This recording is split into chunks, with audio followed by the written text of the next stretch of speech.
Good morning. Can you turn on my phone? All right, good morning. That's a little loud. I don't really like my voice that much. All right, happy Mother's Day to everyone who's here, everyone who's online. This is an exciting day. Mothers are just precious. We love y'all. It's time for offerings. We thank you for all your support, everyone who's here, everyone who's online, everyone in our church. It allows us to bring in amazing guest speakers like Rick Lyons from last week. We have Scott Windrum coming out on the 26th. Dennis and Scott traded places, so Dennis is going to be preaching next week. He's our in-house theologian, so he's going to be bringing the word. He's a teacher, and he's going to be really breaking things down into the Greek and the Hebrew and things. And my gifting is not teaching. So I actually respond to teachers the best. Like Olivia's noticed that about me. Olivia likes prophets and pastors. Like she likes to follow those people, like Bill Johnson's and stuff. I like teachers, like pure teachers. Is interesting. Anyways, but thank you again for your support and happy Mother's Day. Mothers are amazing. They're loving. They're nurturing. They're protective. In getting ready for today, I was just thinking about how amazing Mary should have been, right? She was 13 years old. And out of everyone in existence, I guess everyone in the Jewish family of David, God pinpointed, found, and chose Mary. Blows my mind. Did you know that they were guessing about 12 to 13 years old when this happened? When I was 12 and 13 years old, I barely thought about women. So I can't even imagine becoming a parent at that age, that young age. So they said that, I did some research on it. They said back then, boys were allowed to get married between 13 and 14, and girls 12 and 13. Some of the members of our church have children that are 12 or 13 years old. And when I was 12 or 13, thank God I didn't get married because I would have screwed it all up. But here God is.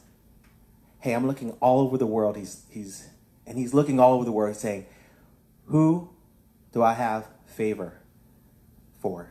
And he says, who do I want to care for, and raise my son, the Savior of the world? And out of all those people, he said, Mary. There has to be something about Mary, not like the movie, but something about Mary that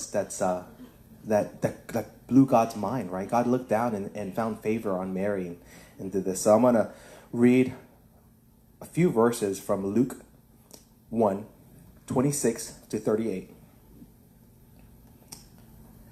During the 6th month of Elizabeth's pregnancy, the angel Gabriel was sent from God's presence to an unmarried girl named Mary living in Nazareth, a village in Galilee.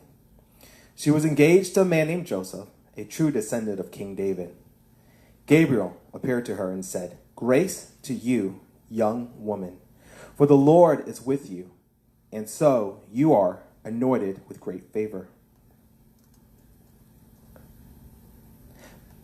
And just hearing that, how amazing. That's basically what God did to us when Jesus died at the cross. He looked at all of us and he said, hey, I'm anointing you with grace and favor. And it goes on and says, Mary was deeply troubled over the words of the angel and bewildered over what this may mean for her. But the angel reassured her, saying, do not yield to fear, Mary, for the Lord has found delight in you, and has chosen to surprise you with a wonderful gift. You will become pregnant with a baby boy, and you are to name him Jesus. He will be supreme and will be known as the Son of the Highest. And the Lord God will enthrone him as king on his ancestors David's throne. He will reign as king over Israel forever, and his reign will have no limit.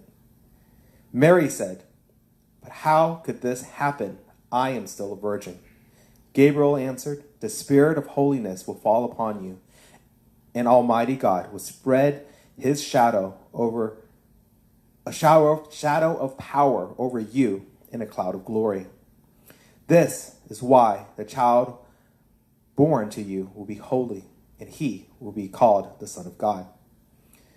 What's more, your age aunt Elizabeth has also become pregnant with her son. The barren one is now in her 6th month.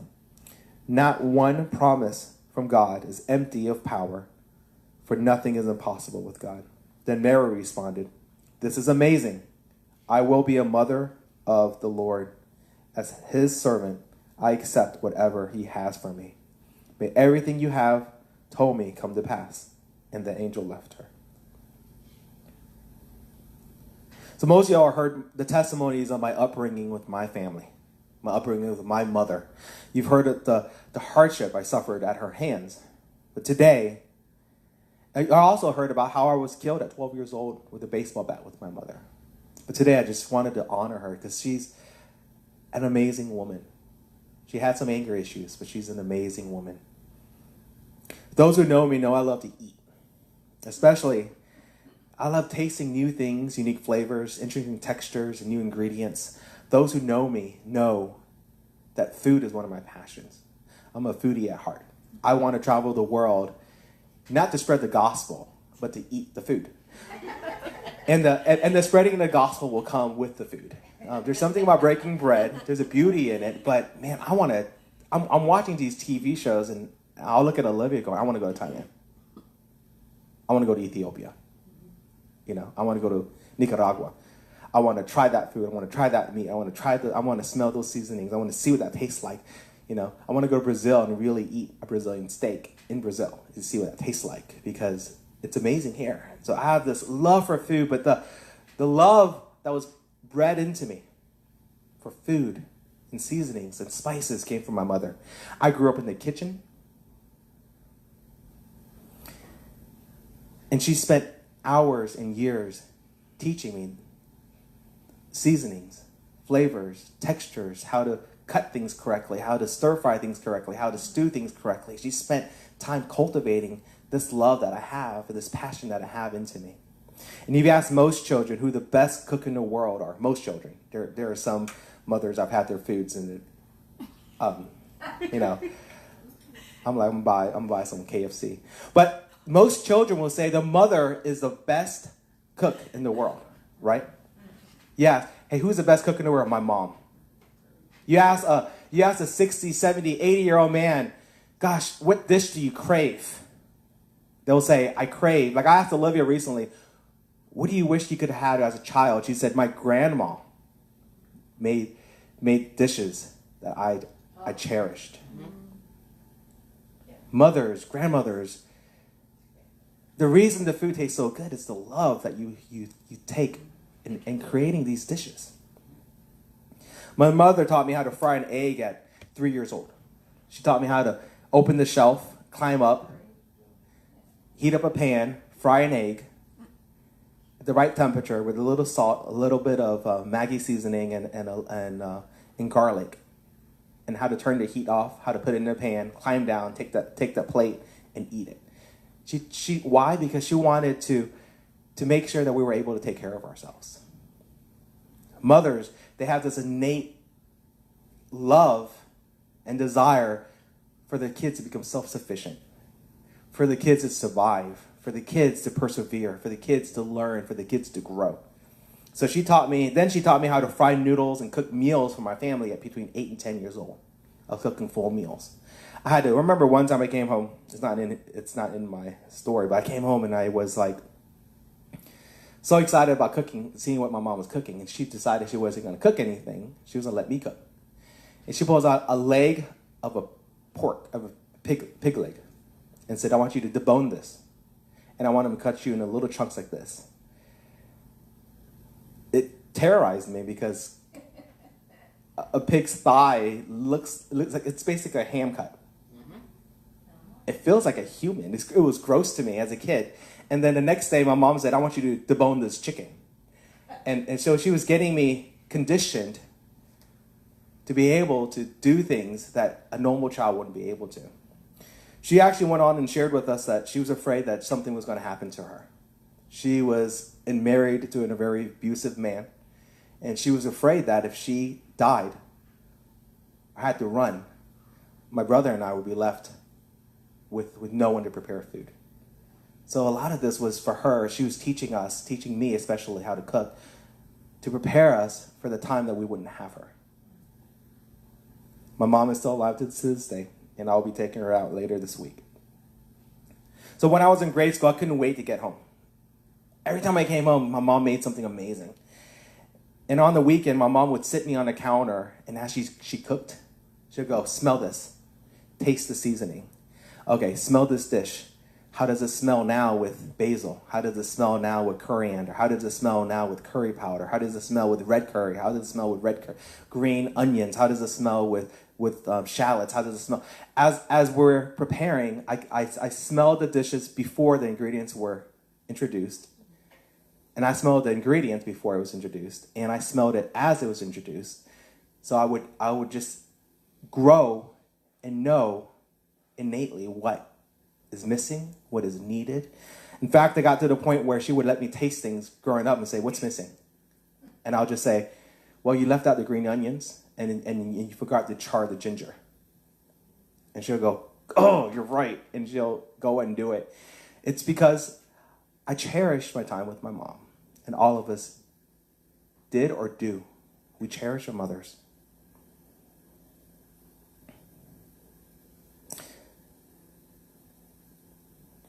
But y'all also heard about my tiger mom, right? My mom, Asians' moms, so they're the ones that will beat you in front of. She'll beat me in front of Jesus. When I was a kid, she's a tiger mom. So growing up, my mom would never back down from danger. She instead, because my father wasn't around much to show us how to be men, and so my mom took that role and said, I need to show my boys how to be strong, how to be tough, how to be fearless. And she wouldn't back down from anyone. She told us stories. Her family told us crazy stories of things that she was willing to do to show her children, to show people, and show the world that she's unstoppable and her kids are going to be unstoppable as well. So one instance, of the hundreds of crazy stories my mom has, and Olivia's heard a lot of those stories. So she was an Asian immigrant living in Houston, just moved down here from New Jersey. She moved from Vietnam to New Jersey, had me in New Jersey, moved from New Jersey to Houston, and she started working as an Asian immigrant in restaurants and convenience stores. So one of the convenience stores, those Houstonians will remember this store from the 80s and 90s, You Totem. You remember You Totem? Yep. It was a totem pole, was her sign. It was called You Totem. It was eventually purchased by Circle K, and my parents ended up working for Circle K for like 20 years. But so my mom was working at You Totem. We actually lived in a house not too far from here, right on West Belford. And my aunt, they hired my aunt on to be a stocker, like the person who stocks the shelves and faces products. I was doing that at 3, stocking shelves and facing products. So my aunt's in there. She's not like my mom. She's not fearless, She's a big chicken. She'll even admit it. But anyway, she's in there. One night, this one guy comes in and just starts to wander around the store. He's wearing a jacket and a hoodie. And he's picking up 1 or 2 small items. And my mom, with her mommy sense, realized something was going on. And this guy walks up to her, puts the 2 or 3 products in front of her, sticks his hand in his pocket, and says, give me all your money, B. B is a female dog. And one thing a lot of people that my mom have beaten up knows, you don't call her a name. So she said, give me all your money, B. And my mom looked at him and said, what you say? And he leans forward, he goes, B, give me all your money. And my mom goes, what? Like that. And then Zinda said, show me gun. My mom was 4 foot nothing. She's like 4'10". She's beautiful. She was a beauty queen out in Saigon, Vietnam, and now it's Ho Chi Minh when she was a teenager. And she is looking at this 6 foot something guy, big muscular, in a hoodie. And my mom's pointing at him saying, show me gun. I give you money. The guy goes, are you not listening? I ain't joking, B. And she calls her name again. And I've seen people call my mom names at our old convenience store in 3rd Ward. It doesn't go pretty. You know, she has shotguns, she has butcher knives, she'll shank you. And my mom looked at him again and said, "Show me gun." And she leans a little closer, like towards that gun in this guy's hand in his pocket. And the guy says, "B, give me your," and my mom reaches back, smacks this man across the face. His glasses hits the floor. My mom is a martial artist. So it's like little Jackie Chan, right? She slaps him, his glasses falls off, he hits the floor. And my mom reaches underneath the cashier. You have no idea, I've been in convenience stores for about 28 years. We keep things on there, weapons. Guns, shotguns, pistols, knives, spears, whatever. You name it, we have it, right? She reaches underneath, pulls out a butcher knife. An old-fashioned Chinese butcher knife, the one that my mom used to teach me how to debone chicken and pork. We use butcher knives for everything. We didn't use a skinny little knife. We used butcher knives. We just sharpened it and used it, and we deboned, and we were very eloquent with how we did these things. And then she turns around. She starts running around the counter screaming, "I kill you! I kill you! I kill you!" And this man gets up out of the ground, screaming, "Help me!" Reaches, grabs his glasses. Okay, so in convenience stores, I've been in there. I used to work until 2 a.m. So at 10 o'clock, we lock one door. They're French doors. Y'all been, you know what I'm talking about? Yeah. He picks it up, runs smack, puts his glasses on, and runs right into the locked door. Bam! His glasses crack, hits the floor. He leaves the glasses. He's screaming, "Help me." My mom turning the corner. Yeah, with a butcher knife, screaming, "I'm going to kill you." He bolts out of the unlocked door and runs across the street and disappears. And my mom starts to laugh. This is my mom. She starts laughing. She's hitting herself. I've seen her do this. I saw her pick a fight at 65 years old with this homeless guy outside of her store in 3rd Ward, and he was 6'8". He's holding a golf club, and my mom's screaming, "Hit me." My mom goes, "You hit me, I kill you. Hit me." And I'm like, I'm pulling up when this happened recently. So anyways, she's laughing, and then you hear, "I quit." She turned around. Her sister-in-law is bawling, probably peed on herself. Her first night there, the shift just started, and she's quitting. But that's my mom. She's a tiger mom. There's hundreds of stories like that. If you ever meet my mom, you honor her, she's going to love you. You call her a name, she will manifest a butcher knife. It will just show up in her hand. It's going to be like those Chinese movies, just boom.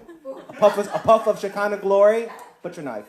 That's my mom. So also growing up, my brother and I were also told to never lose a fight. I would never tell that to our children once we have them. And I'm proclaiming we're going to have children, but we're not going to tell my children that you're not allowed to lose a fight. So I probably lost 4 fights in my life. I fought 20 men before, Filipino guys that abused a good friend of mine. I fought 8 guys. I'm fighting big fights. I was a brawler. So here I am, 3rd grade, 10 years old. I had my mom's gift of height, so I was extremely small for a 10-year-old. Probably looked like I was 5. And this fifth grader who was 12, he's a little old for his age. Yeah. I'm in 3rd grade. He was picking on some girls in the playground. Well, my mom taught me, don't be bullied, and don't let others get bullied. So the way I fought when I was a little kid is I pounced on you like a cat, because I was little, and I could jump. So I'm running full speed, I pounce on your face, slam your head into the ground. I did that even when I was 250 pounds, and I knocked out some big men, because you have 250 pounds, I was shaped like a French bulldog, and I'm jumping, and I'm hitting them like a bullet. They can't hold me, and I slam their head in the ground. Don't do that if you're watching. It's not godly. But anyways, so here I am. I jump on this guy's face. His back hits the wall, so he didn't fall, and he picks me up, slams me to the ground, and pummels me. So I get back up, and I back out. I gather myself, and he's screaming at me, and I try it again. I'm running towards him again because I'm like, I am not going home. My mom has a butcher knife. She's about to cook dinner. She's going to be very mad at me. So I jumped on his face again. And again, he threw me, boom, on the ground, knocked all the air out of me, pummeled me. I did that like 5 more times. Pretty stubborn. Not anymore, though. I have no stubbornness in me. But anyway, so I come home, and I'm bruised. My shirt's torn.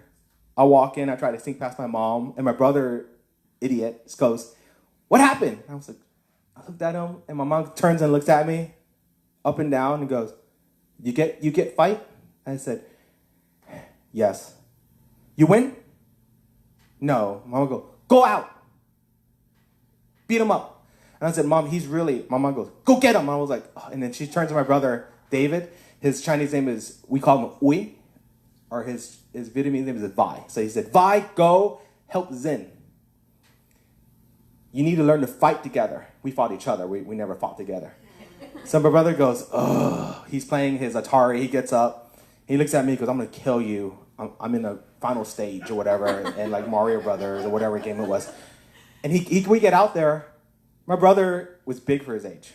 When he hit 6th grade, he was 6 foot. 8th grade, he was 6 foot tall.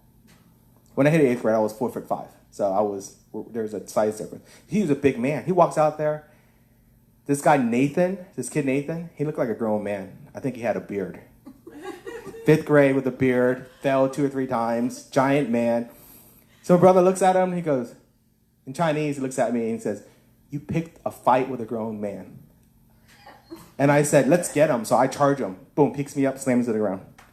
I'm like, I've never been manhandled like that in my life, even by my brother. Because my brother was afraid of my mom. But he slams me to the ground, and David looks and runs into him. He grabs my brother, slams him to the ground. Then he pummels both of us. And then again, we did it 4 more times. Because we did not want to go home. Tell my mom we lost. So we get home, lost again. And my mom, we were pretty scared. So my brother gets to the door and he goes, "We won." And I said, "We did not win." He goes, No. Mom needs to know we won." And I looked at him, he goes, "Mom will make us go back out there. Yeah. We can't take him. We won. Okay?" And he got a few hits on us.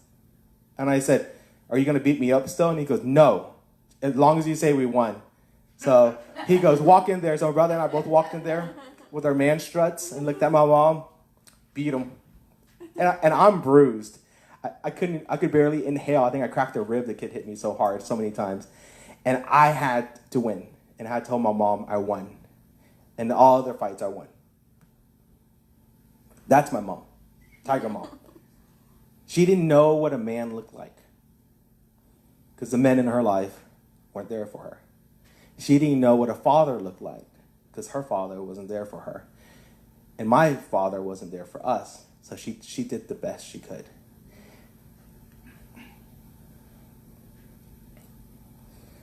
So we grew up really, really poor. I'm sorry, I just want to talk about my mom a little bit. We grew up really poor, my brother and I did, right? And when we go out to shop, my mom would always go to the clearance section for food, the damaged cans, the meat that's manager special, that's turning a weird color, and it's still good, the people will say. And she would go to the meats and the produce first. And she'll pick up a bok choy, which is like a lettuce, and says, "This is still good." And she peels back the 2 or 3 leaves to show me the inside of the heart is still good. She goes, "I can still cook with this." She goes in the meat. She goes, "Don't worry. It's greenish on the outside greenish on the outside because air hit it. It's fine. I can still make something out of this." She brought us to the canned goods, dented stuff. Some of them didn't even have labels. It just said corn. Someone would handwrite corn. I'm like, how do you know it's corn? There's no label. They write corn, red bean, lima bean, whatever. They were just labeled. And my mom goes, she'll look at it, she'll make sure it wasn't too dented, and said, "I can still use this." So one thing I learned from her in this instance growing up, my mom, we were so poor that when she bought a fish, she would cook the fish. It was a small fish. Give my brother and I 1 fillet, split it, and give my dad the second fillet, and pick off the bones. My mom was very sacrificial. So when she cooked, she grew up in Vietnam, very wealthy. She had chefs. And like me, she had a taste for fine foods. So she spent her time in a kitchen, hanging out with her chefs. Before the Viet Cong came and took everything. Y'all know a lot about those stories. They took everything. They took all their land. They took their homes, all their riches, all their gold, and basically left my family homeless. But my mom had some skills. So one thing I learned is, despite the quality of the ingredient, if you put the bad ingredients that look bad into the hands of a master chef or a craftsman, they'll always create something amazing. Basically, the value of the ingredient doesn't change based off of how it was treated, how old it is, how bruised it is, how dented it is. The quality of the ingredients never changed because my mom saw the potential. So the world tells us that our value is derived from the acceptance of man, what man says you're worth, or how a man or woman treats you, how your boss treats you, how your father treated you, how your kids now treat you. I know of some parents that kids won't even talk to them. Their value is derived from acceptance, but no, it's not. We have a master craftsman, the craftsman, who created us. And he looks at us and he says, we're still good. Yes. I wanted to do a demonstration real fast. This is a $20 bill. What is it worth? $20. If I crumple it up, what's it worth? $20. If I put it on the ground and step on it, what is it worth? $20. Why? It doesn't lose its value. That's right.